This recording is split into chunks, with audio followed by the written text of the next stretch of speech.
Hi guys, I'm Jiaoying Summers. Welcome back to the Tiger MILF podcast. What is the worst thing your mama ever said to you? One of them, I always say. Oh, easy. I remember many conversations where I was telling her that I wanted to be a musician. And she would go, well, why? Like, what makes you different? What makes you special? Well, why you And I know that it's from a place of, do you believe in yourself? And what truly, like, I want to know, like, why do you think that you should be a star or you should be famous or whatever like that? And it's just an impossible question to answer because you want to be successful to prove to your parents that you are capable and that you're worthy of your dream.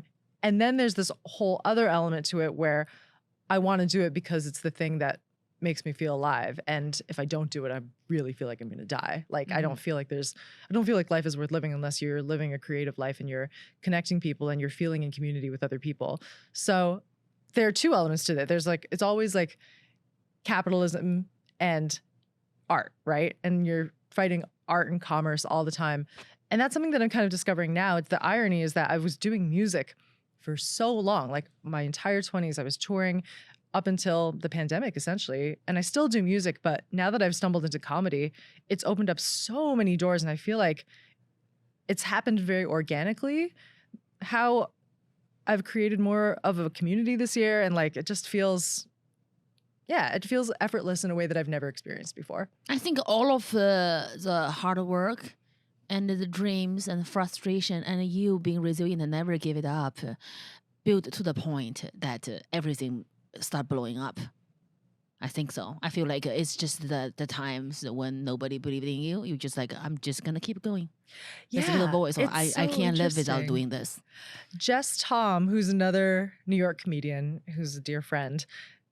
When I originally wrote this Taylor Swift parody back in April, and I didn't post it on my public story because I was like, I don't want the Swifties to come and dox me.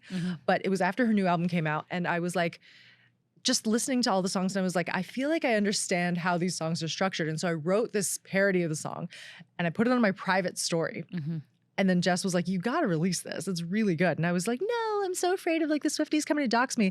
And they said, Charlene, you can't live your life because you're afraid of what other people are going to think of you. And I was like, fine, just because you said that, I'm gonna post it.